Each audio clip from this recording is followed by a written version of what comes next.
আমি এই মুহূর্তে আছি গাইবান্ধার কুড়িগ্রামের যে মাঝামাঝি কিছুদিন আগে যে মৌলানা ভাসানী সেতুর উদ্বোধন হয়েছে সেই সেতুর উপরে রয়েছি। এই সেতুটি উদ্বোধন হয়েছে গত মাসের 20 তারিখে।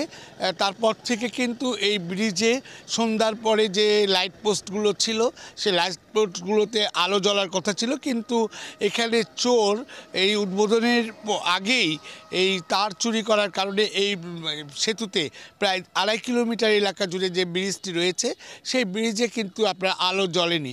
তো আজকে এই 19 দিন পর উদ্বোধনের আজকে সন্ধ্যার পর থেকে ব্রিজে লাইট জ্বলেছে। তবে কিছু কিছু ব্রিজের মধ্যে আলোয় লাইট পোস্টগুলোতে আলো জ্বলেনি।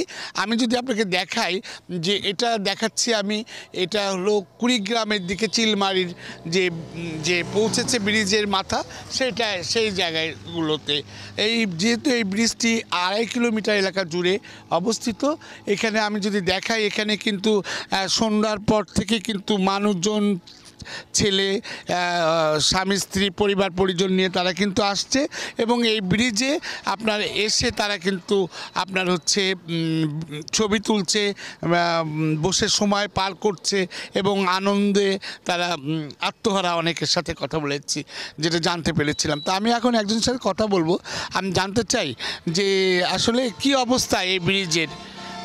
আমি যদি দেখাই যে একটু বড় বড় ব্রিজগুলো, যেটা গাইবান্ধা থেকে কুড়িগ্রামের এই ব্রিজের উপর দিয়ে কিন্তু যাত্রীবাহী নৈশ কোচগুলো যাওয়া শুরু করেছে।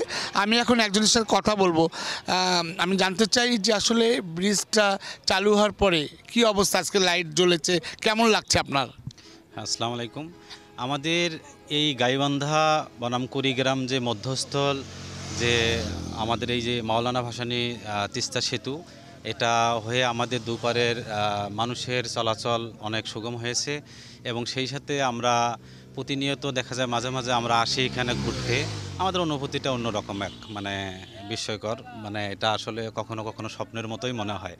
যখন কুড়িগ্রামে আমাদের দেখা যায় জন্মের পর আমাদের সেখানে যাওয়া হতো না, আজ অবধি যাওয়া হয়নি, মানে ব্রিজ উদ্বোধনের আগ পর্যন্ত। কিন্তু এখন আমরা প্রায় সময় আমরা যাই, দেখা যায় ঘুরতে যাই, চা খেতে যাই, আড্ডা দিতে যাই।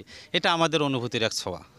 শুনলেন যে সে কখনোই কুড়িগ্রামে জন্মের পর থেকে কুড়িগ্রামে যায়নি, কিন্তু এই ব্রিজটি উদ্বোধনের পর কিন্তু তার যাওয়া হয়েছে। আমি জানতে চাই আপনার কাছে যে এই আলোয় আলোকিত হয়েছে ব্রিজটি, আজকে লাইট জ্বলাচ্ছে, তো আপনার কাছে কেমন অনুভূতিটা কি?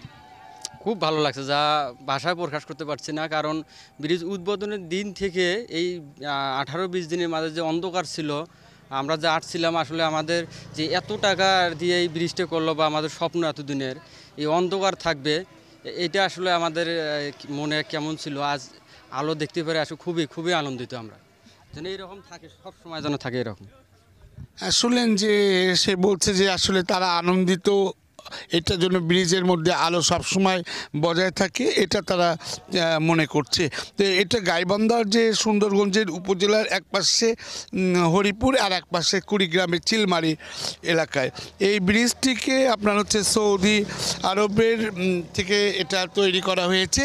তো আমি যদি এখানে দেখাতে চাই, কিছু মানুষজন আসছে, যুবক আসছে, তারা কিন্তু দেখা করছে, কথা বলছে। তা আমি এখানে একজন সাথে কথা বলবো, জানতে চাই কেমন লাগছে ব্রিজের এই যে আলোয় আলোকিত হয়েছে, লাইট। খুব সুন্দর লাগছে। আমরা বাড়িতে শুনছিলাম 5টার দিকে ব্রিজ চালু করছে, পরে এখানে এসে দেখি যে 8টার আগে এসে দেখি যে লাইট নাই।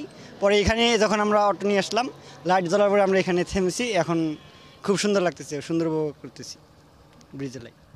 শুনেন যে সে বলছে যে আসলে খুবই ভালো লাগছে এতদিন পরে লাইট জ্বালার কারণে। এখানে আমি আরেকজনের সাথে কথা বলবো। আমি জানতে চাই যে আসলে কেমন লাগছে এই যে লাইট জ্বলেছে, এর আগে যখন ব্রিজটা আজকে 19 দিন পরে হলো, কেমন লাগছে এখন? আজকে অনেক ভালো লাগতেছে, 7-8 দিন পর লাইট জ্বালালে তো ছবি তুলতে আসছি আমরা, অনেক ভালো লাগতেছে।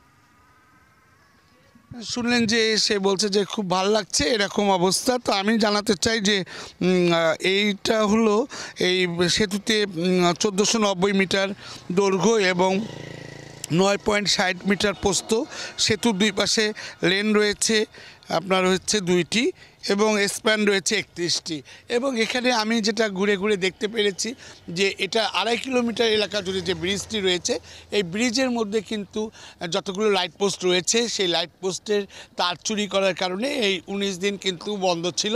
আমি এলজির নির্বাহী প্রকৌশলী উজ্জ্বল চৌধুরীর সাথে কথা বলে যেটা জানতে পেরেছি, এই ব্রিজের আরও অনেকগুলো লাইট এখনও জ্বলে নেই, সেগুলো চীন থেকে এই লাইটগুলো আসার পরে সংযোজন করা হবে। তো কিছু লাইট আসার কারণে কিন্তু আজকে প্রাথমিকভাবে এই লাইটগুলো জ্বালানো হয়েছে। আসাদুজ্জামান মামুন, চ্যানেল 24, সুন্দরগঞ্জ, হরিপুর থেকে।